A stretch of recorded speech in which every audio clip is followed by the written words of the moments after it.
Yes, guys, and welcome to the Irish Hotspur for your transfer daily roundup. And we've got a lot of news to get through today. So we said we would go live with you guys to get your opinions in on it as we talk about it. We've also got the release of some players from Tottenham Hotspur today as well. Full list put out there about an hour or so ago. So we have a lot to get through. Jacko, how are you today, my man?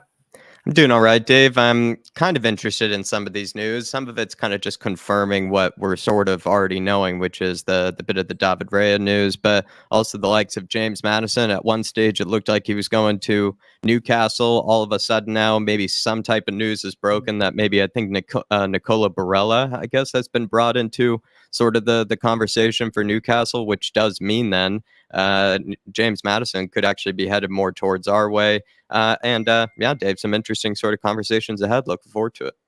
Yeah, we are looking forward to it. Yeah, look, it's there's a lot of news out there today. So look, Jack, let's not waste any time. Let's get into it. Everybody, make sure you smash the like, comment. Make sure you get your comments in as we go along through the news. Engage with us, and also feel free at any time to stop us dead in our tracks with a super chat. It is a great way to show your support for the channel, everything we do here, but also guarantee that your comment is brought up and discussed, and it's highlighted so that we cannot miss it. So look, Jacko, let's get into it, my man. Let's start first with the likes of David Raya. And of course, I think the likes of David Raya, it's been really just the, ongoing saga, if you will, Dave. It's kind of been one where I feel like Spurs sort of seems like if you were to put any sort of bets on it, maybe in case Moondog is listening, maybe if you're putting any sort of bets on, this would definitely be the one I would say to do it, because it does seem like David Raya has at least his mind and his heart set on Spurs. It's just sort of kind of classic case of us not really wanting to pay the initial price tag that Brentford want to go for here. And the news has come just sort of from Fabrizio Romano, I guess, sort of confirming what we already knew. But he says no changes on David Raya's situation. He wants Tottenham as a priority, and personal terms are almost agreed since last Sunday. Spurs and Brentford are in negotiations right now over a final fee. Tottenham won't pay £40 million for sure. I don't think he's actually worth the £40 million. Maybe that's just kind of me being sometimes the price nerd and the transfer nerd over sometimes these sort of things. I do like to kind of, save 10 or 15 million on a player when you can maybe spend it on a better player. That's how I sometimes sort of see it, where if they're asking that much for a guy, maybe you could look at other keepers that could even be better than David Raya, right, for the same price. And maybe that's what Spurs could have in mind. At least I hope that's what they have in mind. Usually that's not the case. They're not that sort of savvy type of club where they have multiple targets in case this sort of situation occurs. But I'd like to think that maybe in case, let's say Brentford end up being way too stubborn on this £40 million fee, and I think maybe something around the £30 million fee is what Spurs, I would guess, probably want to pay. At least I think he's probably worth around £30 million. If they're kind of stubborn on the 40 million, Dave, I feel like maybe Spurs should probably, hopefully, have some other kind of options out there that are either around the same price for 40 million. They're kind of just as good or better, or kind of somebody that's maybe cheaper, but also maybe just as good, like a Bazunu, like somebody that you really like. I bet he's probably actually cheaper than £40 million at the end of the day.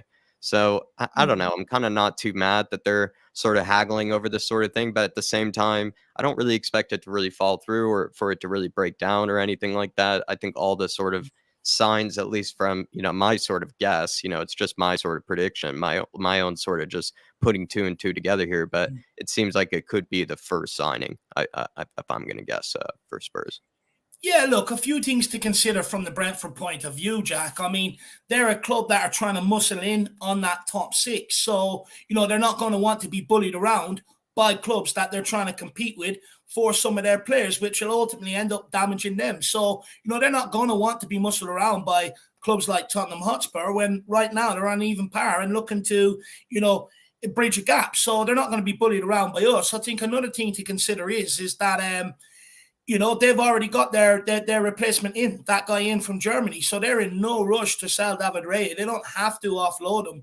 Ideally they do want to offload him, but before the window ends. But they're in a position where they can actually afford to drag this out right to the very end of the window, right up to the start of the Premier League. Whereas they already know that Tottenham are looking for him to come in and be their number one to play Hugo Lloris. So they could put whatever sort of price they want on him until the end of the window. And it's up to Tottenham to go in and match that valuation. It's also worth noting that when we went for Ollie Watkins before off Brentford, we lowballed them and they refused to drop their 35 million price tag, and Villa paid it and he ended up going there. So Yeah. we have history with Brentford with this before and them holding out. So, and plus, they're like, with them trying to break into the top six and be in with the big boys and how good their recruitment is, which they're backing to carry them there. They're not going to want to be seen as an easy club where you can come in and pick their targets. They're going to do all the research, the development and everything else, and then you just pick them out and bring them in here. They're not going to want to be posed about as a club where you can just let them develop your targets and then pick them off at any opportunity. So that's why they're holding out for the 40 million, and I do not blame them. The onus on this one is purely on Tottenham because we need them for our number one spot to stump up this cash. But if I'm Daniel Levy, I'd go in around 28 million, and that way you're at a good position, 12 million apart, where you can, you'd like to think that both people would meet somewhere in the middle, preferably on Tottenham's side. But if we go in at 17, 18 million, which, I think we probably would do, we've got a history of lowballing teams before, you're only going to piss Brentford off and they're going to hold out for that 40 million even longer. So this one, how this one pans out, it's up to us. I don't think there are any signs or indications of anybody being that interested in the same manner we are. But what you are right about, Dave, is that it's still very early days in the window. Brentford sort of are in the position to be able to hold out as long as they want, in case they might know somebody could just show up, pay the 40 million or pay something close to it, much closer than maybe what Tottenham are willing to pay, and then all of a sudden kind of swoop out from underneath us. And that is a very likely scenario. And so it is something actually to keep maybe, of course, maybe all our minds on, I guess, something to always be aware of. That's for sure. I guess what I maybe would offer too to Spurs is they were really savvy. They would actually go after a David Raya, but then they would also maybe sign another keeper. I know we have Fraser Forster right now, but you could actually consider, he is a good backup, I guess, but you would actually love to have maybe another sort of kind of younger keeper on sort of maybe, at least your radar or something like that. Because David Raya, he's going to be 28, I think, in like September, Dave. So really, he's going to be 28 for the majority of this season. I feel like if he ends up being a real success for Spurs, I could see 4 to 5 years maybe out of him that we could get, hopefully, which would put him around 34 years old, around a similar age, I think, to a lot of keepers that sort of start to fall out around that time. So I'd be curious if, the 40 million again is really worth it when, you're really only going to get hopefully maybe 4 to 5 years actually out of him. But again, I could be totally underballing, and kind of lowballing, this whole situation. No, I hear what you say. Look, ideally you bring him in, you're going to get 4, 5, 6 years, good years out of him. I get what you're saying about maybe identifying a younger keeper and bringing him in maybe this window as well. However, I don't think that's going to happen. I think what they'll do is they'll get their number one target and look to spend in other areas on the squad to strengthen there, and use Fraser Forster's last year on his contract, and then look to maybe bring someone else in next season or deal with that next summer. But don't forget, they've also got young Josh Keeley, who they have high hopes for from the academy as well. So, maybe we've already got him in our ranks. Let's wait and see. Time will tell. Yeah, time will tell, certainly. But at the end of the day, he wants to sign for Spurs. Personal terms are nearly agreed. It looks like he wants Spurs, and Spurs want him. So hopefully we get this done, everybody. Going to be moving on to, I guess, what's on the thumbnail, and that's what some people have brought up here, like Spurs for life, as I said, an insulting bit, don't you think? It maybe well could be, but we're going to bring it up here. It's come from the likes of the Daily Mail or Mail Sport. And I guess they were kind of the first ones to sort of break it, I guess, this morning for me, my time, over in New York here. And they said Tottenham have submitted a £50 million double bid for Leicester players James Madison and Harvey Barnes. But Ali Gold has kind of just come out recently and said that Spurs are strongly interested in James Madison and Harvey Barnes, although they continue to insist that they have not bid for the duo. I kind of, as we probably always do, believe Ali Gold in this situation. I don't think it's the case that the Spurs would maybe actually, it's not actually all that hard to believe that Spurs, Dave, would throw in maybe an insulting bid. They do like to throw in the insulting bid. Sorry, everybody, here's the actual image for you. They do like to throw in the insulting bids of from time to time. They really underballed the Leandro Trossard I think situation, if for recent example. But I don't know. I feel like we are interested in both Madison and Barnes, but I feel like it is probable that we don't get the pair. It seems unnecessary. At least we brought that up in our relegation players video, that Harvey Barnes is not really a necessary signing, we really think, for Spurs, knowing that he's not going to offer really all that much different from the likes of Sonny. Is he even going to be better than Sonny? Definitely not. I think we can make that prediction right now. And he is sort of, like we said, a similar type player in that he's more of a goal scorer, less of a creator. And I think Sonny's probably a better creator than Harvey Barnes at the end of the day, too. And I think that's just for a few reasons then. Like, you're not really getting something all that different. If we were to get somebody to compete with Sonny, you probably want him to be either just as good as Sonny and maybe similar ways, or be kind of very different from him and offer something, very different to what Sonny usually offers. And I don't think Harvey Barnes is either of those two things. James Madison is another whole debate entirely about what type of creative midfielder do you want. I think for around £50 million, at the end of the day, he would help with the English quota. He knows the Premier League. If he's motivated, I think you'd take him. And he also has definitely those sort of like world-class moments in him from time to time. But another thing is, I mean, some of those images, Dave, of, him kind of tweeting about Harry Kane and stuff like that, the way he's celebrated against us in the past, the James Madison sort of hatred of Spurs has come about, at least in his old, days. I'm not sure how he feels about us now, but I did kind of, chuckle at that. And I also, being the Spurs fan myself, do kind of slightly resent him still to this day for it. But if he were to sign for Spurs, I think I'd give him a clean slate maybe. But I don't know. What do you think on James Madison and everything? And also Harvey Barnes? First of all, I wouldn't put it past someone like Daniel Levy to offer 50 million for the both of them. He values Madison at 30 and Harvey Barnes at 20. Would not surprise me, and I wouldn't put it past them. But King Hodgman says here, what are we bidding for? Each one of it's one leg off each player. You know what I mean? For him to get a haircut, it's absolutely madness. 50 million for James the two Barnes. of these. I get they've been relegated, and I get that they need to sort of restructure their wage bill and offload players, this, that, and the other. But, 50 million for the two of them is a bit of a piss take. Look, we spoke before. I'm not sure Harvey Barnes is one that we want at Tottenham. I think he benefits massively from James Madison at Leicester and the freedom that he has just to get into the box and James Madison to find him. I'm just not sure he's what we need or what Ange Postecoglou needs in terms of the creativity department. I describe Harvey Barnes a bit like Jesse Lingard at Man United under Jose Mourinho, just a good winger who times the runs well off the fullbacks or off the centre-backs' shoulders and often exploits high lines. For me, I'm a bit dubious on Barnes, and I'm not sure he improves the situation, but it wouldn't surprise me if we had put that out there to maybe get Juve to lower their valuation on Kulu either.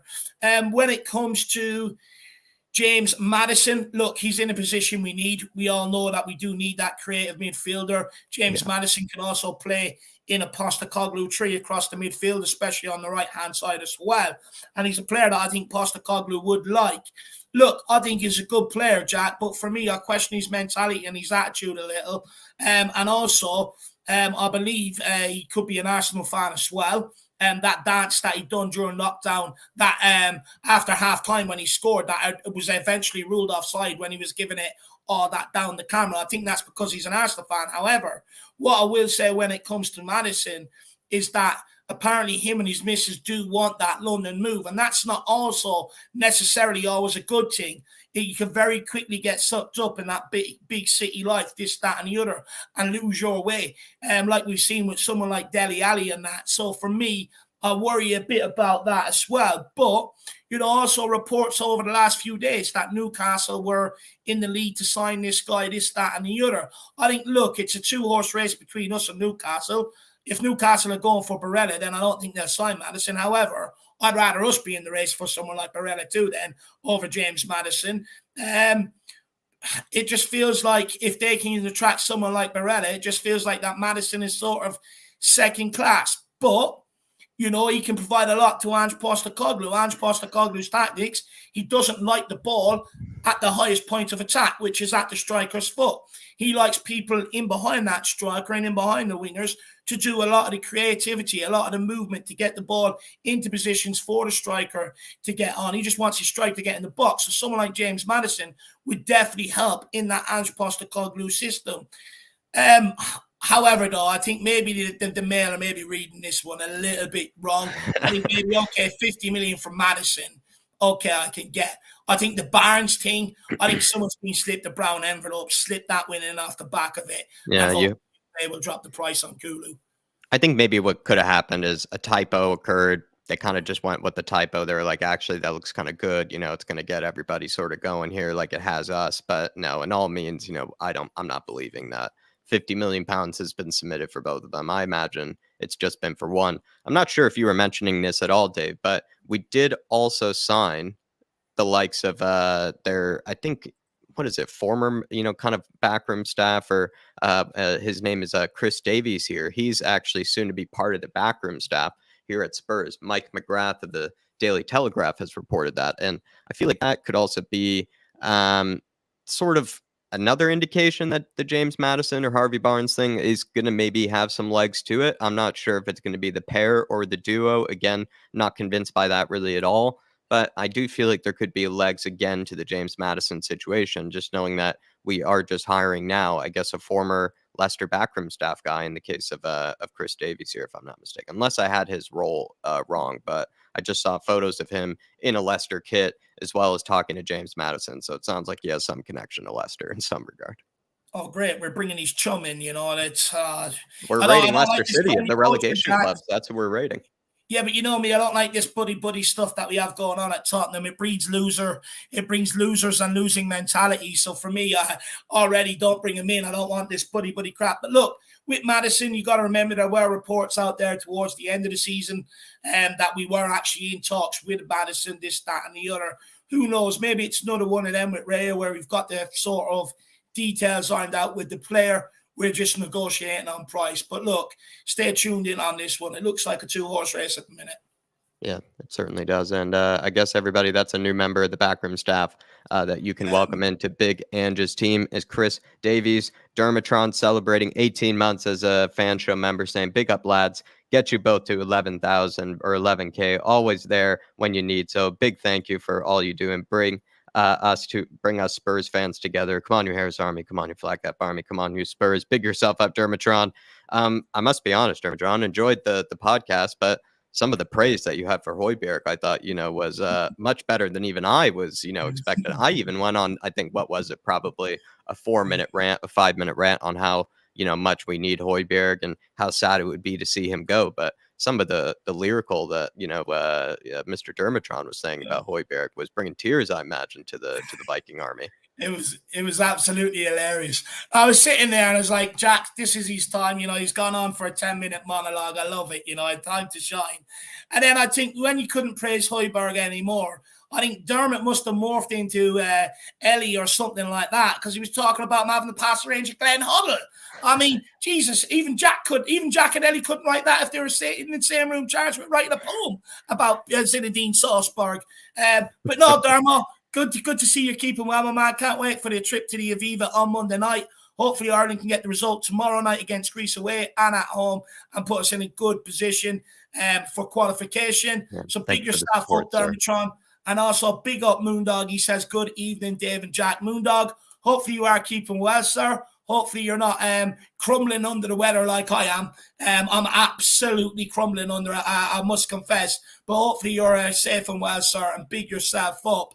Everybody, keep smashing that like button. Share this out far and wide to all your Spurs comrades. Tell them we're the greatest news people when it comes to Tottenham news on YouTube. So make sure you get that done. Also, make sure you keep absolutely obliterating that like button. We're in a constant fight with the algorithm. And right now, the algorithm is laughing at us and all you guys out there who follow the Irish Hotspur. So what we need you to do is show them that we're strong and united as ever and smash that like button. And also, guys, feel free to get in your super chats to help support the channel, like Moondog here, with your thoughts, opinions, anything you want us to speak about. It's a great way to engage. And last but not least, guys, feel free to grab your channel memberships after this Monday, after the Aviva. Following next Monday, the fan shows will be up and running between now and the end of the new season as well. So make sure you grab your channel memberships. Just a small fee that helps us out every month. We've actually calculated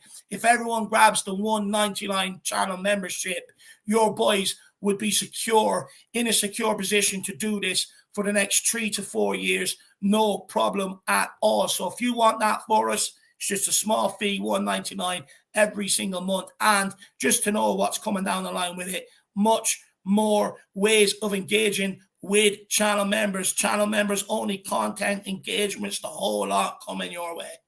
And Mr. Moondog, if you're looking for any bets this summer, I would put them on the likes of maybe a David Raya coming to the likes of Spurs, my friend. It looks like David Raya is the priority for Tottenham, in case you missed it. And it looks like David Raya wants to come to Spurs, my friend. So if you were to put any cheeky bets this summer, if you have any lined up, I would say to put on a nice little David Raya one, my friend. And he says, I got Ericon Dave going, so I'm all good. I mean, how's your aircon, doing, Dave? Did you clean the filter? That's an important thing to do, because then it actually works even more, even better. Do you know what the problem we have over here in Ireland, Jack, right? And this is what people don't understand. So I've cleared out the filter and everything, and the bit of aircon that it produces is magnificent, right? However, most European countries are built and equipped with swimming pools because of the hot climate. But Irish houses are actually made to keep and built to keep the heat in, because traditionally we've had such cold weather. But now that it's like Lanzarote here at the minute, Lanzarote, Newbridge, we are all suffering because the heat is being kept in. So it's like whatever, it's like what, 20 something degrees out, double that, make it 50. Honestly, it's a joke. I can lose weight with just moving my tongue. I might even get a few hula hoops and make some weights, brilliant. Definitely, Dave. Absolutely. And the aircon for me is, I try not to use it as much. I actually try to keep the windows open, but constantly, the likes of Brooklyn, it's planes flying, sirens, going everywhere. So it's not really as pleasant. But eventually, I've gotten so used to it that Dave actually started, pretty much noticing that, I actually have gone completely tone deaf to it. But the aircon is working just fine for me as well, Moondog, whenever I need it, my friend. Big yourself up, brother. Big up, Moondog. And also big up Sebas Wolf, 28, new YouTube member. Absolutely love it. Leading the way for all of you guys out there. Look, we'll cut you a deal. Judge us at the end of the content. I won't mention it anymore. We'll crack on with the football talk. But judge us at the end of the content. If you have enjoyed it, deal is you have to smash the like button and grab that $1.99 membership. Legend, Jacko, they want the football talk. Let's give it to them.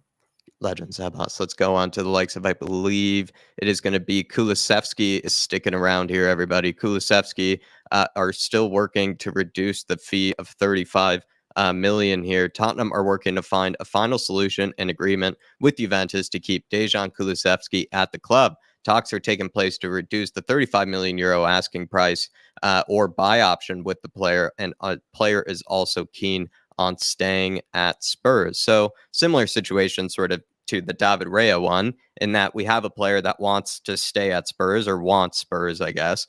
And also there's sort of an original price that the other club wants that Spurs are just kind of haggling over, that they're not really, they're reluctant to pay, I guess. And I don't know. 35 million euros. I actually think that's plenty worth it. I don't really think we should be haggling over this at all, but I've seen some reports that it's actually, kind of in good terms, I guess, between Juventus and Tottenham. And I guess Juventus have maybe worked in some stage enough with Spurs to know us well enough that maybe we do this sort of thing, as well as they do. I mean, Juventus are kind of the kings of sometimes the free transfer, or sort of like haggling over a good deal as well. So perhaps they're actually just enjoying each other's company, just going back and forth for these sort of like little, bids here and there, and just maybe enjoy sort of the whole housery of it. But I'll be honest, I just want this to go through. I think Kulusevski deserves a second chance.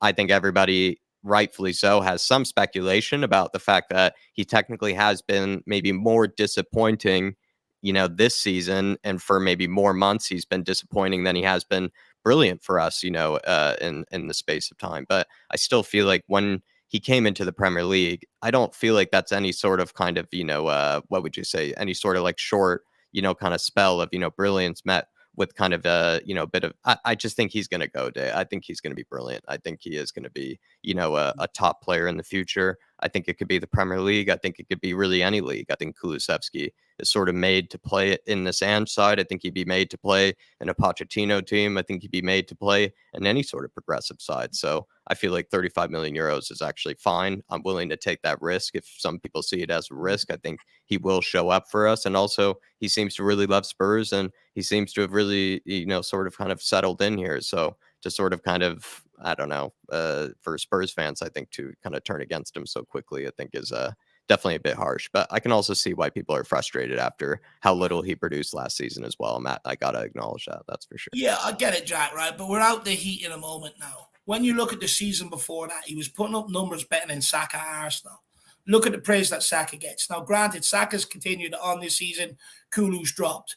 But, everyone in the Tottenham team's performance has suffered, bar Harry Kane's. He had a hamstring injury that came, and ruled him out for quite some time. And he never really sort of fully recovered from that. And then when he did recover and get back into the team, we were just absolutely useless. We had capitulated. So all that affects someone like Kulusevski and his numbers.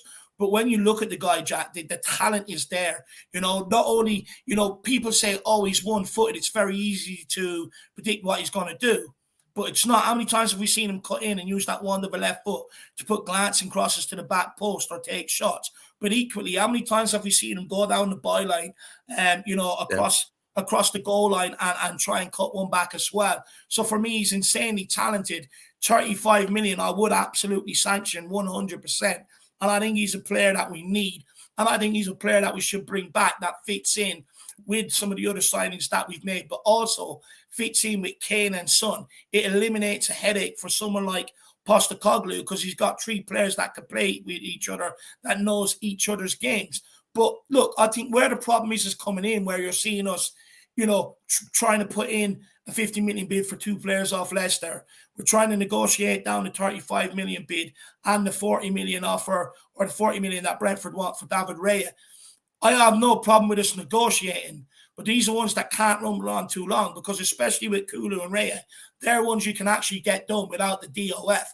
But after that, for the likes of centre-backs and stuff like that, which I'm concerned about because we're not being linked with any, we need to, that's where the DOF comes in. But also, when you add it up, 40 million for Raya, 35 for Kulu. So that's already 40, 50, 60, 75 million. Then you add on the 50 million for Harvey Barnes and James Madison. That already puts you in over 100 million. And we traditionally don't spend much more than that outside of windows. And because we don't have the European money coming in, we have to negotiate these fees down. And I will say, even if we need these three players anyway, so then the board are going to have to find money to do that back line from somewhere without selling our best players. But this is why they're trying to negotiate down these prices. Those are fair concerns, Dave.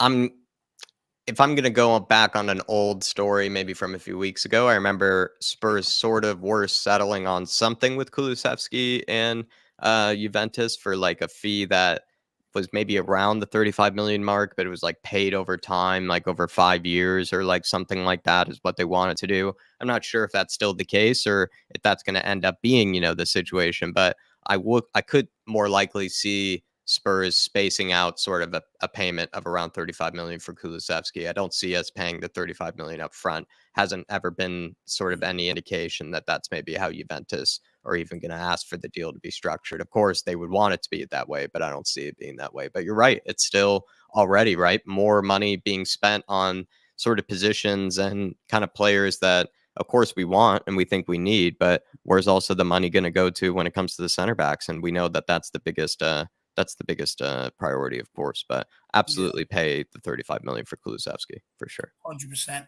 100%. Paul Connor, big yourself up, my man. It's a very Irish name, that, Paul Connor. I know it's English pounds you put in, but let me know where you're from, my man. Let me know if there's maybe any Irish in the blood there. But he says, new to the channel and love your content, guys. Thanks for all the hard work you do. Come on, you Spurs. Paul O'Connor, I really do appreciate that, my man. It really does go a long way to helping us on everything we do here, You're lucky, actually. You're tuning in once we've started upgrading the graphics and the on-screen visuals, to make it come across better to everybody else. So I really appreciate the kind words, my man. And look, hopefully you stick around for years to come, my man.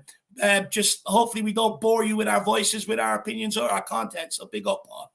Thank you, Jack, Paul, my anything friend. to say? Thank you, Paul, my friend. I hope you enjoy the summer. I hope you enjoy the transfer daily. Whenever there is the right type of news and there's a good sort of bunch of news, Dave and I, or Dave, both of us, will bring out whatever we can for you guys. Of course, in no way are we acting like we are sort of ITKs or people that can tell you what's going to happen or any sort of like inside sources or anything like that.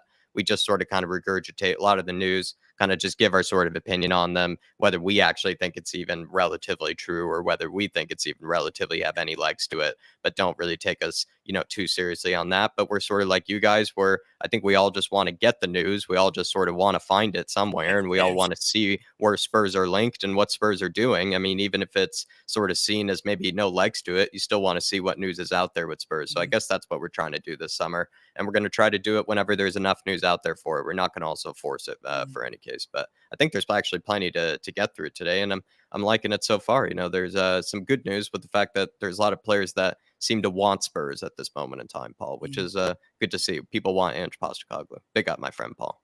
Big up, Paul, my man. Really appreciate the support, brother. It goes a long way. And we have Moondog. He says, my mum was Irish. Whereabouts, Moondog? Whereabouts, lad? A lot of people living over in London and the UK have a bit of an Irish connection, Irish people have been emigrating there for some years now. So let me know whereabouts, my man. Big up, Moondog. And what was her name as well? Big up, brother. But look, Jacko, let's keep this moving along, my man. Let's go to the likes of Conor Gallagher. This one was a bit of a surprise. I guess it's come from Fabrizio Romano. Ange Postecoglou at Tottenham appreciates Conor Gallagher. It is true, he's saying. Chelsea would sell for a good proposal. Conor Gallagher, I think, kind of makes sense, to be honest, for an Ange Postecoglou team, for a guy that really enjoys pressing, a guy that really enjoys sort of kind of running Tyler, kind of relentlessly and sort of thanklessly as well. He seems to enjoy just sort of running all over the place. Doesn't really have, though, that eye for a pass, I feel like, Conor Gallagher. He's not exactly going to sort of tear a team apart, with a through ball or anything, but he has that sort of eye for goal. He can score goals. And he can sort of be, I think, a really, clever player in the box. I think he's kind of one of those sort of center mids that seems to be able to either grab sort of a kind of a scrappy goal from, kind of a deflection or some sort of kind of loose ball in the box, or he can also just sort of kind of pick up like an easy assist, I think. But he's not in any way, I think, similar to a James Madison or similar to some of the creative midfielders. I wouldn't even know if I would describe him as a creative midfielder, actually. Conor Gallagher, I think he's kind of a box to box sort of kind of a guy. But how would you describe him, Dave? And could he fit into an Ange Postecoglou team? Like, he could be like a number 8. He could be similar to like a Bentancur, actually, in a way. What do you think? Yeah, look, I think he'd definitely fit into a Postecoglou team, Jack. I really like what I've seen of him at Palace. Okay, maybe at Chelsea hasn't gone too well from last year, but didn't go too well for Chelsea in general. And, he's all action. Like you said, he's hungry, he works hard, but also he could score goals and assist goals, and he can play. And I definitely think he is a midfielder that, DB, that does count, my man, I suppose. I definitely think, Jack, that he's a midfielder that Ange Postecoglou would like. He likes his midfielders to get through an incredible amount of work rate. He likes them to be fit and agile and, be good on the ball as well. So Conor Gallagher, I think, definitely fits that role. However, I'm not sure we'll pay what it takes to get him out of Chelsea unless it's a real cut price fee. I think this guy might be going elsewhere, to be honest. Do you care that he's a Chelsea sort of academy product and like he has those sort of roots, Dave? I mean, is that any bother to you at all? I'm not sure if it is to me, if he's kind of been cast out in the cold by Chelsea, because then it makes me think, when he plays against Chelsea, he'll really try to like win one over them, actually. But I don't know, like the fact that he is from the Chelsea Academy gives me, it's always that sort of petty kind of rivalry kind of thing. But I don't know, like in my case, it's not a petty rivalry, should I say, but I'm being very petty in this case. But Conor Gallagher being, from Chelsea Academy, would you take him? Yeah, I would take him. That wouldn't put me off him, to be honest with you, Jack. It really wouldn't. As long as he comes here and he's committed and wants to play, that's all I really care about, to be honest. Look, this is one, it's a bit of a slow burner. The fact that we are having trouble to sort of get the James Madison fee down or whatever, or have you not? Maybe is this another alternative? Maybe are we still using Paratici's tricks where you put out loads of stuff in the media in different directions so that you're in a position with all these other clubs where you can go, well, look, we're in negotiations here, here, and here, and you can get the better price for yourself. But for me, look, we'll wait and see on this one. I'm not 100% convinced on it. King Hoddle saying Gallagher has industry and little else. He was abysmal for the likes of England. I think, like I said, I'm not sure if he's going to tear a team apart with a pass or anything like that, if he's exactly even a creative midfielder, but he could be a very good sort of, hard worker and, like a very industrious sort of midfielder, like you said. And Bentancur, I think, has a bit more sort of grace and class maybe than he does kind of on the ball, but you could see them being kind of operating in a similar type role, actually, kind of doing similar things, Conor Gallagher and him. So I could see him playing that type of role in Ange's team. But what do I know? Jazz Jones here, Dave, I believe, has grabbed. Let's see what he's done. He's grabbed that Flat Cap membership, my friend. Thank you very much for supporting the channel. Like Dave, said there, it's just a great way to sort of just support just one time a month, to support all the various things that we put out there. We nearly try to go daily. I think we sort of achieve that almost every single week. If we don't, we're almost close to it. And it's just a variety of different content, especially I think recently, like Dave said there, I think a big improvement on a lot of various graphics, as well as just sort of the runnings of different shows and whatnot. And hopefully you've been enjoying some of the pre-records as well that, people have been seeing too. It's not just always the live shows, helping out with a lot of pre-records too. So everybody, smash the like button. And if you want to help out like Jazz Jones here has, feel free to do so. It's a great way to support the channel. Thank you. Big up, Jazz Jones. Good to have you on board the Flat Cap Army, sir. Big yourself up. Hopefully, we'll have many interactions to come. And Paul Connor getting back to us. He says, I'm from London but live in Blackpool. And my dad's side was Irish, not sure where, but he's been a lifelong Spurs fan. Blackpool, very nice area to live, my man. Very nice area down by the sea. So you'll have a good sea breeze coming in off that today to cool you down, my man. And look, you're a bit like me, so my old lad's a Spurs fan. I actually, grew up in London, believe it or not, my man. So big yourself up, a bit of a connection in there. Big up, my man. And then we have Moondog as well. He says, not sure where from. Her maiden name was Shannon. Yeah, that's definitely an Irish last name, to be fair, my man. Shame you don't know whereabouts. Maybe she could be from Shannon down in Limerick. Who knows, my man? But big up, Moondog. Good to know. Good to know about the heritage. Absolutely love it. But do try and find out where she's from. That would be nice. And we also have Donovan Oosterreicher in the building. Big yourself up, sir. Then we have the one and only Nicholas. And he says, the news that Langley is out is very positive sign that Ange is making his mark. If there's any truth that offers are being looked at for Dyer Davies, it would be huge. Yeah, look, I think we should take up the option to sign Langley, being brutally honest. 6 million. It allows you to still bring in another 2. And, it allows you to ship out 3 or 4, then no excuses. I think it's a shame, to be honest with you. I don't think he's anywhere as bad as people made him out to be. I thought he was very, good on the ball. And I thought defensively, okay, bar the odd mistake here or there for a player that was out of confidence. I think he done very well. And I think we'd get an even more rejuvenated Langley if we did get him. But sad. Yeah. I think he was very underrated on the ball, if you ask me, Nick. I think it's just because we were just so terrible defensively that it's hard to sort of appreciate that kind of thing in the moment when you're just watching guys incapable of making a tackle, incapable of making a simple clearance, tracking any sort of runner of any kind. Like I said, we reached a stage where it felt like anything that moved could have sort of scored, with any opportunity against the likes of our defense. So when you are at that stage, you do have to sort of, have question marks over every single man in that back line. And I think that's why Romero has sort of, been questioned and criticized. I think that's why, of course, Dyer, Davies, etc. have all been criticized. And maybe part of the reason Longley's been criticized kind of heavily is because at the end of the day, we conceded 63 goals and everybody has to be responsible for that, including the goalkeeper. And I think Longley, like I said, though, back to the point, I think he's just been so much better in possession than maybe people realize. When we have been put under pressure, when we are sort of being, matched up with the teams like Brighton, etc. I mean, Man City, whatnot, that will press you all the way to the goalkeeper. I think Longley has proven to actually be a very useful guy in games like that because he can get you out of pressure with just one pass. He can hit it long over the top to somebody if he needs to. And he also has that sort of, we've seen the techers to be able to sort of get by guys if he needs to as well. He's a bit press resistant and probably one of the most press resistant center backs I've seen, maybe since the likes of Jan Vertonghen. I'll be honest, really, actually, probably since maybe the likes of Jan Vertonghen have we've been needing a guy like that. Not saying Longley's the answer, but we need somebody with similar skills like him and probably a better defender For as sure. well.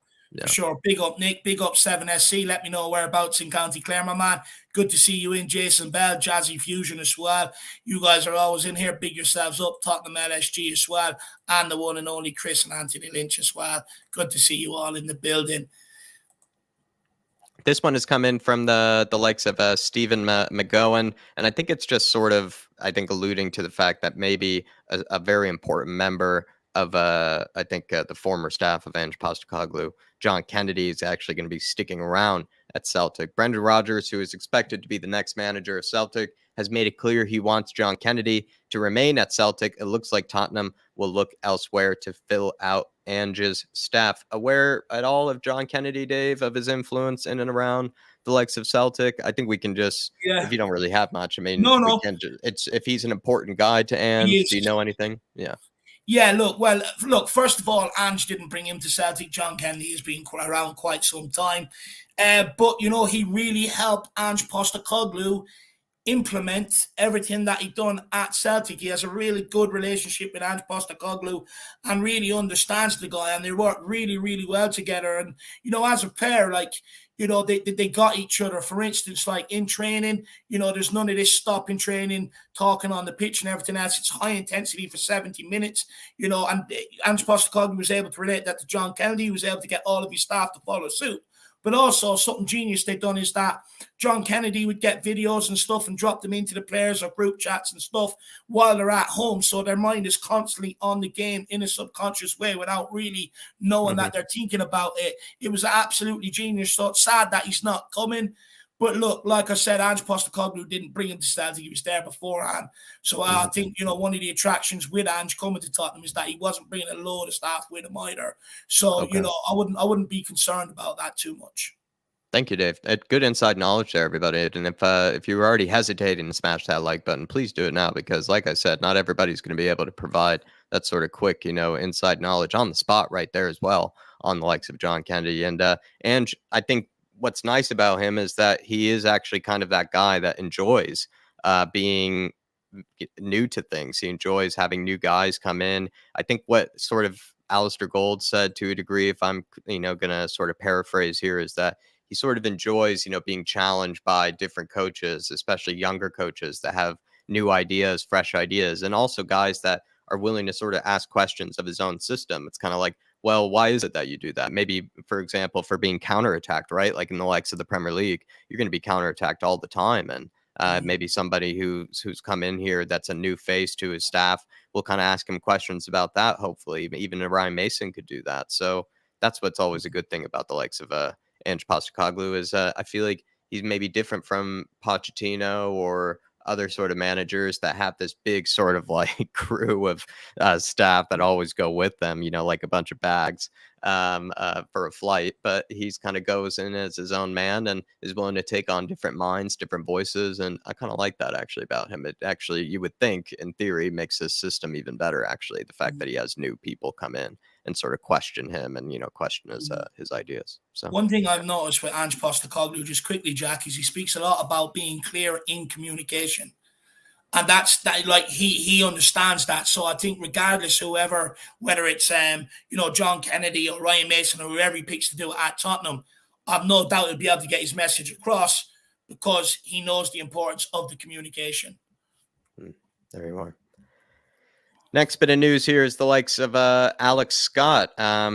I think a lot of people who just want a Tottenham fan to come into the club probably just wanted to see this news from Ben Jacobs. He was speaking the last word on Spurs and Alex Scott here. 8 different clubs have inquired about Alex Scott in the last year, and Tottenham are one of them. There's a very realistic possibility that they make a move on him. Bristol City would want around £30 million. He would be cheaper, of course, than James Madison, but he's not Premier League proven at all. And like, £30 million for a guy that isn't exactly Premier League proven is a bit of a risk. I have seen clips of Alex Scott. I haven't seen really any full game footage of him, but he does look really brilliant, especially when it comes to having that eye for a pass, being able to drop deep and spray it, and being able to just be that kind of playmaker as well as that creative player for Bristol City. But uh, can he do that for a Spurs side? Can he do that for an Ange side with sort of this level at the Premier League? Potentially, and I'm not saying he can't or that he or that he will, but I don't know. It does seem like maybe a big price, but then again, he has been highly rated. I think even Pep Guardiola or somebody has had high praise for him at one stage or another. And I believe Yeah. it was actually Pep Guardiola or Man City that he had a really good game against. So I'd love to have him, maybe because I'm also biased and would love to have a Spurs fan type of creative midfielder in our team. It's and maybe even as well, sort of being that guy behind Harry Kane or behind Richarlison, playing the balls in behind. But it does feel like, it could be a big fee for a guy that's maybe unproven. What I will say on that though, Jacko, is it's a gamble, and where we're at right now, when we need to improve the first team, these are the sort of transfers you have to stay away from right now. Unproven in the Premier League. You don't know how long it's going to take them to acclimatise to the Premier League. We learned our lesson last season where we bought players who were already in the Premier League, failed to adapt to our team in the Premier League. So for me, on that basis, I get the hype about him. I get the talent, and you're right. I think it was the FA Cup. Guardiola was absolutely raving over this kid. But for me, these are the sort of deals you got to stay away from. As tempting as they are, right now, we're not in a position to be going and chasing these sort of players. We need to be concentrating on Raya, Madison, Kulu, two centre backs. And then if you want and you've got money left over from player sales, etc., maybe revisit this. But right now, these are the exact transfers we need to stay away from. When you look at Everton, when they were sort of higher up the league, they start taking gambles on transfers like this. And, they just avoided relegation last season. For me, the warning signs are already there. Don't do it, Tottenham. Nothing to do Also, with the players, just where we're at as a club. I actually, we love Hill Messi. I would see it as being a Hill Messi or a Brian Hill type signing, where you're signing a real talent, but you're probably overpaying for a guy that's unproven and might need a long time before he can really get into that Spurs team. And there's question marks whether he gets into that Spurs team straight away. I think it was Echo was saying Eze is a potential option, maybe instead, or an alternative. I really like Eze. I think if we could get him for around £40 million, I'd be willing to take him actually instead of Madison even. And I saw another comment. I believe it was someone who mentioned Pedro Goncalves. I think it was Anthony Rose there said he would like actually Pedro Goncalves instead of likes of James Madison. If you were to have any alternatives, because Alex Scott, I think, would be an alternative to James Madison. So before we move on to the next bit of news, Dave, maybe just to get an answer from you, who would be your maybe alternative to James Madison for that sort of position? I know I agree with you. Center backs, we want to be linked with those plenty more. And I agree with you. It's so frustrating, actually. I wish we were linked with those first instead of these type of players. But since we have been linked with them, I'm kind of leaning towards Eberiche Eze, mostly because I really love the way he carries the ball through midfield. I love the way he can hit the ball also as well from distance. I think he's just a really beautiful player to watch. He's very young as well. Comes from, the likes of London, I believe, too. So he'd be probably quite comfortable, I think, going to a team like Spurs. And yeah, I think he's a very talented player that I've actually loved from a really long time. I think before he even kind of blew up this season, I've really always liked how he sort of played. But he could be, I think, a little bit cheaper than James Madison. Even if he were around the same price as James Madison, I'd be actually leaning towards Eze. I really like him, and I really just like how he plays. But who would be your alternative if you had one? Yeah, no, look, I agree with the guy that said, Pedro Goncalves, Jack. I spoke about this with you before. If I had my option, we learned our lessons between Lo Celso and Bruno Fernandes. United end up getting a better deal for five or so million more because, they done their research into the mentality of the player. We didn't. And we ended up going for the cheaper option in Lo Celso. So for me, if it comes to a Pedro Goncalves and a James Madison, I prefer Pedro Goncalves' mentality. He never shies away, never hides. He's always looking to get on the ball and go make things happen and try and win a game.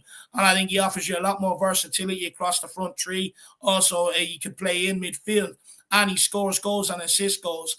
So for me, he's one I would definitely prefer over James Maddison. But just quickly again back to Alex Scott, Jack. We also got to remember we've got young Alfie Devine there. We've got Harvey White. We've got other players coming through. We don't need Alex Scott. If you want a young player with potential, let's talk about Alfie Devine. Signed a 5-year contract. Yeah. And also, Spurs are so good at producing attacking players, and they're so good at making. Also, Hill, you have Kulusevski. I just thought about this last thing here on the creative midfield, but Kulusevski has even said in the past that that's his favorite position, right? Like playing behind the striker, playing in that number 10 role. I'm not saying that Kulusevski is going to be the guy that we end up playing there, but we also could consider that too, that Kulusevski actually prefers playing in that position there, and we could even look at him. But a lot of people, right, would feel like he needs competition. That's for sure. Ivan Perisic, Dave, he's getting some interest from the likes of Saudi Arabia. I believe it's Al Hilal. Is that the same club Benzema went to, if I'm not mistaken, or it could be? I think so. Or did he go Al Ittihad? I'm not sure. I think it was Al Ittihad actually for Benzema, but he's headed to the Saudi Arabian League potentially. It could be an interesting option for him, and I believe as well there could be some Turkish clubs interested and on top of that, his former club Inter Milan. I think he would go to Inter if he had the chance. I think he would absolutely take that over anything. He's absolutely loved there. He has, I think, been a brilliant player for them over the years, and I think probably a guy like Inzaghi could use maybe Ivan Perisic and could find a place for him because he was really successful with him actually before he went over to Spurs. It was also Antonio Conte that got some tune out of him, but it was actually Inzaghi, if I'm not mistaken, that got a real tune out of Perisic before he came over to the likes of Spurs. So I feel like, yeah, he could be headed to Inter Milan if he gets that option, but yeah, there definitely will be suitors for him. But he's headed out the door, Dave. It feels like he just doesn't want to get Spurs. I think he just hated probably this whole experience and this whole season. Yeah, look, I don't think he enjoyed it, Jack, to be honest with you. And, we got reports earlier on in the season that he wasn't enjoying it and he wanted out at the end of the season. Now, also, even for those who like Perisic, like me and Jack do as a player, he hasn't really created what we expected him to create from Inter Milan at Tottenham. Hasn't worked out. But when you look at Ange Postecoglou's system, there's nowhere for Perisic to play. He's not good enough to play left back. He can't play there. And he's not going to play left wing. He's going to be back up to Son if that's the case. And I get people say keep him around as backup, and I would have been one of them until I went in and seen the guy was on 178 grand a week. So on that's not what you pay up your backup for players or your fringe players. No. Having him on more than people that are in the starting team ahead of him, it's not a good look. What you want is your backup players and players coming off the bench on less money, hungry, tromping down for players. He's not a guy who thinks he can just walk off the bench and piss around for 20 minutes knowing that he's still going to get his 178k a week. So on the wages side alone, it makes sense for us to let him go now that he wants to go on their suitors, and let's reinvest that money elsewhere. Well said, Dave. Ivan Perisic, I think, proved me wrong when it came to his productivity going forward. You have to look at the assists that he got for us in this season. They've been crucial for us in a lot of games, and just getting some of those 3-4 wins, those 3-3s, those 2-3 sort of results. And also, I think he's been a liability for us defensively, but it's not like that was sort of his job originally. I think what ended up being the case was everything behind him was so terrible that he also then gets sort of exposed as well. But he could have been a much better defender. I think he did get definitely sort of torn apart by guys like Antony and things like that. But definitely a guy I feel like that probably changed my mind, and I think maybe proved some people wrong, I would say. I wanted to bring up Drew Zillas here, who said completely disagree on Alex Scott. We'll be moaning in 3 to 4 years that as a club we should be going for players like Scott, but if we don't go for him now, we'll forever be priced out for him. I didn't make that strong of an argument for Scott, but I think I'm leaning more towards him than Dave is actually here, Drew, because I really like the fact that he's a Spurs fan. I also feel like he does sort of, pose as a very cheap alternative in comparison to what maybe Madison, Pedro Gonçalves, even Ineze would, homegrown, like you said, and also could be one of the players for the future, and just is exactly like you say, obviously not one for the here and now, but in 3 to 4 years could end up being, right, somebody that's probably never going to go to Spurs because it's the Man Uniteds and the big clubs that will be going for him. And it'd be sad to miss out on a guy for that reason, because he wants to play for Tottenham, but it's a difficult one for me. I'm leaning towards it. I'd be willing to take that risk more so than Dave is, but like I said, I think Eze would be my first choice, and I would take Scott as maybe a second or a third choice. To be fair, like I actually don't really mind him at all, and I think he's of course the talent that everybody raves him. I don't question the talent. I'm kind of with Dave. It's just, will he actually get into the team straight away? Is he maybe too expensive of a signing for where we need to be spending elsewhere, which is like the defense? But I also just feel like he is a talent for the future, like everybody says. Look, I'm not debating that he's not talented. He's supremely talented, and there's been a lot of hype around this kid for some time now. But when you look at the Tottenham squad and where we're at right now, you need 2 centre halves, if not 3. That's going to cost money. David Raya is going to cost you 30 to 40 million. You also need, a creative midfielder, someone like Madison. What you need is players that are ready to come in and hit the Premier League down running. We need players to come into the first 11. And that's our problem. And that's why I say to go against someone like Alex Scott right now, because you got to remember the board only put 150 million in last summer. They ain't going to do that again this year. They're not going to do it 2 summers in a row, even though they need to. A lot of players we've got on our wage bill, Dyer, very little resale value. Winks, very little resale value. Ndombele talking about ripping up his contract. Lascelles, what, 5-10 million if even? Sanchez, very little resale value. You want to go Davies, very little resale value. And I'm not prepared to go into selling our best players to fund these sort of deals either. It makes no sense. For me, where the club is at right now, we need ready-made players to walk into that first 11. And unfortunately right now, Scott's not that. Also, we've got too many players with potential in and around at the minute. Gill, Spence, Skip, Sarr, players like that. Adoji coming in. We've got too many already, and that's not including Troy Parrott, Scarlett, Devine, or Harvey White, who's coming back off loan as well. So we're already stocked up in that area as well. So it does not make sense for us to relinquish that money when we need it to fill our first 11 in other more important areas. And that's where I'm coming from with it. I get we might end up regretting it, but unfortunately, that's the position the club have put us in. As much as I would love to take the risk on him, Drew, I don't think he's exactly cheap or anything. I don't think he's like the Kavicha sort of signing for Napoli, right? That was like 7 million and now he's worth 100 million type of guy. Like I think Alex Scott is going to be an expensive signing at first, and then hopefully in, like you say, 3 to 4 years time, he ends up being completely worth everything that you paid, and he ends up being like a James Madison. But is he going to be like a James Madison straight away? I don't really think he will be, and that's where the risk I think comes from, is that a lot of Spurs fans and maybe even Ange Postecoglou feels like he needs a guy in like a James Madison in his team straight away. Can Alex Scott be that guy straight away? I don't think so, but I think actually in 3 to 4 years time, he will be completely in with everybody else on that. But what we need for 30 million pounds, like 30 million pounds is actually a lot for a guy that will be somebody like that in 3 to 4 years. 30 million pounds is probably what we should be spending for a guy that can do that pretty much right now, who can come into the team right now. And will Alex Scott come into the team straight away? He certainly could, but I don't know enough about him to say that he will.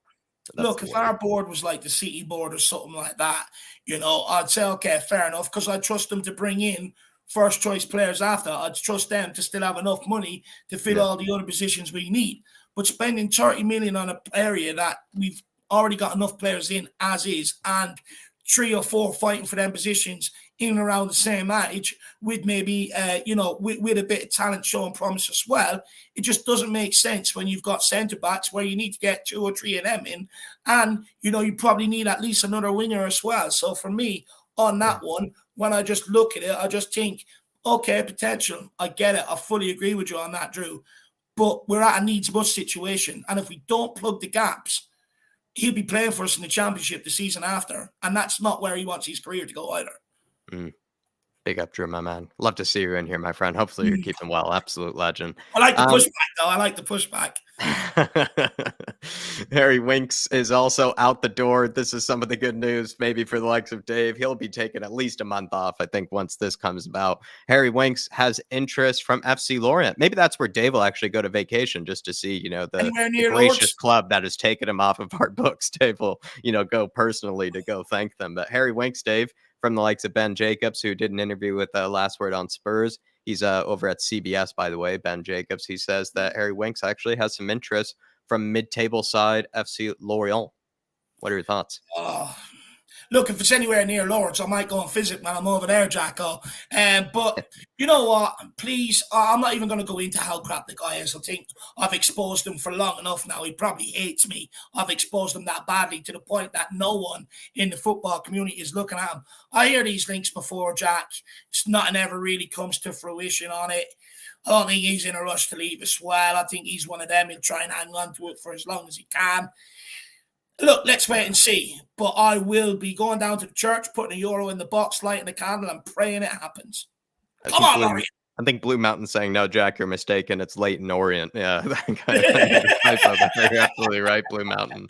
That's my bad on that. Sometimes when you're doing all these different news, you just start to get the clubs all mixed up. I think it is actually Leighton Orient. Quality. That's quality. Big up Blue Mountain. And then other news here, and this is last bits of news has come from Spurs official. So this is the only news that is completely official, completely true.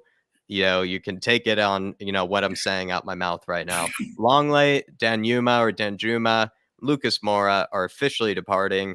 Danjuma headed back to the likes of Villarreal. Of course, I think we're not going to really continue with that purchase, or at least the buy option. Longley, it could be the case that we do end up maybe going for a buy option still. Like he might just be headed back to his parent club and Spurs might take a look at him down the road. But at least for right now, Spurs are not at least keen on spending any sort of, buy option for whatever it was for him. I guess maybe it was, 15, 20 million or something. Maybe we just didn't want to spend that.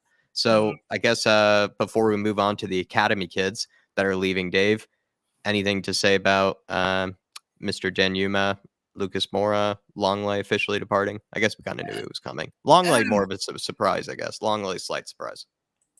Longley, I'm surprised. Rumours was about 6 million. I could see that. I would have said, yeah, take him in. I thought he was okay. A bit surprised on that, to be honest, because it would have allowed us the cheap option, bring in 2 more on top of that, and get rid of 3 out of that back line. That would have shown major improvement and strives on wanting to improve.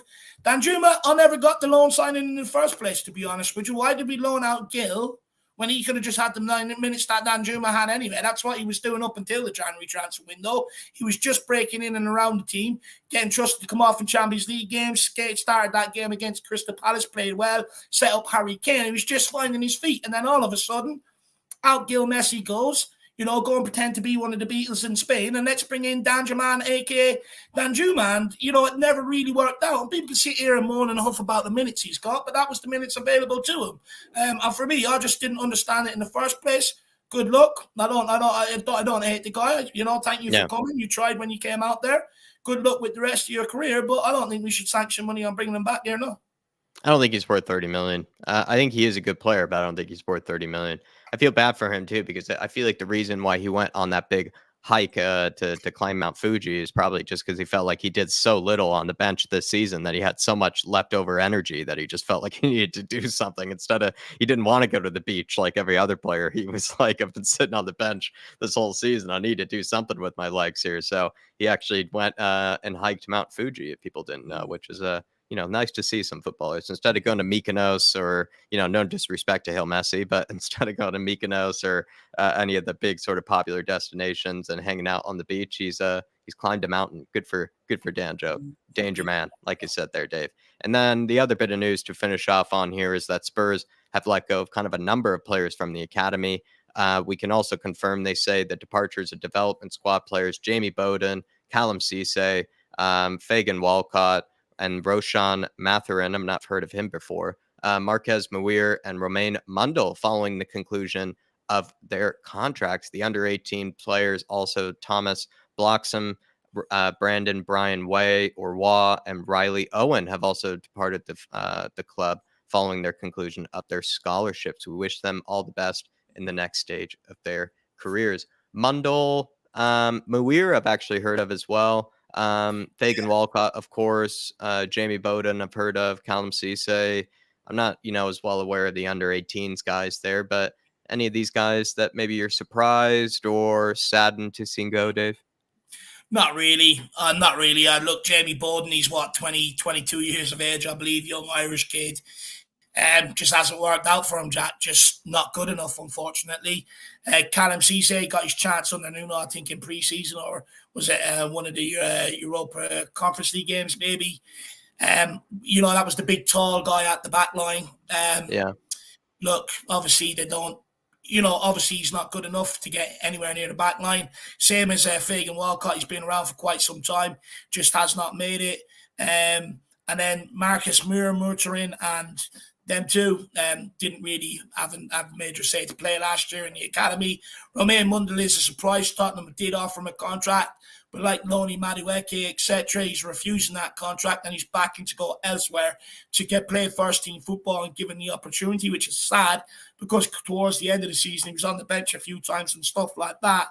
Then the guys for the under-18s, none of them really had a massive say in the cup run or anything like that. So, not surprised. The ones that I've identified for a video I'm putting out Saturday are all still here, all tied down to long-term contracts. So maybe I could be right on this, Jacko. Yeah, last thing maybe on Mundell as well is I think you're right. I think it's a bit of a Noni Madueke type situation where even if Spurs tried to show him some type of pathway at the end, wasn't probably all that convincing to him. Don't blame him either. It hasn't really been that convincing, the pathway to anybody into the first team. And if he has offers from Belgian clubs in the Eredivisie, kind of like even clubs in Portugal, like what Marcus Edwards took, I could see why he would do that. Like he knows he's going to get guaranteed first team football. He knows that if he plays well enough, quite early, he can get, huge attention from bigger clubs and then sort of go through his career, kind of jumpstart it quite quickly. And if he backs himself to do that, you have to sort of appreciate that type of character. Like you said, what's sort of just sad is the fact that he doesn't think there is that sort of pathway. And if there isn't that pathway in his eyes, that's just, how it is. That's his opinion. And of course, he's only going to see the best for his own career. Yeah, 100%. 100%. And just on some of them youngsters, Jack, going, especially some of them defenders, clears the way for my boy, Alfie Dorrington. So, Alfie, if you're watching, best of luck. Hopefully you get a call up for the preseason tour, my man. Keep your head down, work hard. I predict there's a spot on the team for you. They're clearing the pathway for you. It's your destiny, my man. Well, everybody, if you haven't already, please smash that like button. We've had almost nearly 300 in the house the whole time. So please, everybody, do smash that like button. At least get this to 100 likes. We haven't even, checked in on it, but I hope it's at 100 likes. If it isn't, let's please at least get this to 100. Good to see so many of you in here. But yeah, I think that's the news that we've gotten through today. Maybe the bit of the highlights are the fact that James Madison and Harvey Barnes is maybe swaying towards our direction. Perhaps that's because of the Nicola Barella news with the Newcastle. I'm not too sure. Also could be because of the fact that we have signed a Leicester City assistant coach, and he could also have a bit of an inside say and have a bit of an inside influence for the likes of a James Madison or Harvey Barnes. But yeah, I think that's kind of the breaking news. David Raya, I guess, as well, is sort of not broken down or anything like that. It looks like that could be maybe one of the first signings. Kulusevski wants to be here. Spurs are haggling, not a big shock in that regard. And then Winks, getting some interest is always good to see. Dave doesn't have to worry about him not getting a move. Looks like he could be headed somewhere. Yeah. And also best of luck to Longley. Best of luck to, I liked Longley. I don't, hate him. Maybe like some people might have, best of luck to Longley. Best of luck to all the academy kids. Yeah. Really best of luck to them. It's sad they can't make it or for whatever reason, maybe they don't see the pathway or whatever it might be that they, can't continue their career. Wish them the best of luck. And I hope that they do find, still a career in football regardless. But it's also, a really high standard, getting in, to that Spurs academy and getting in, from the first team after that. I mean, you have to be a terrific player. And there's a lot of young talent around the squad, and as sad as it always is to see, youngsters, young 18-year-olds and under 21 squad players to sort of not be offered contracts and stuff like that. Extremely sad. It is, and I do wish them the best of luck. Hopefully they can go on and forge a career in the game. Sometimes, what the path that's laid out in front of you is not your destiny, and sometimes you have to hit a crossroads, and sometimes you pick the right road on that crossroad, and it's even greater than the destiny or the path you were originally on. So do not give up. Fate is what I will say to them, guys. Best of luck to Danjuma Langley and Lucas Moura in future endeavors as well. And guys, I guess you haven't liked the stream. we cut a deal. Although, well, I forced you to cut a deal. You never actually really said yes to it. But I did say, if you like the stream, judge us on our content, and feel free to grab a channel membership at the end of the show. It's 267 watching. If everyone grabbed one of the 199 memberships, your boys would be secure to do this for quite some time. And that is the aim, because we really do enjoy doing it and communicating with you guys and bringing Spurs content, doing fan shows and everything else. So if you want to help support that, feel free to do that in that way. And guys, that's it from us. We'll see you all back here tomorrow. As usual, come on, you Spurs. Come on, you Spurs. In Ange Postecoglou, we trust. In the Ange, we trust, baby. And the fixtures are out today. Season's around the corner. Get them jerseys washed in Daz. Get them whiter than white, and let's get ready to go. In the Aussie, we trust. And the big Ange, we trust. See you, everybody. See you all tomorrow, guys.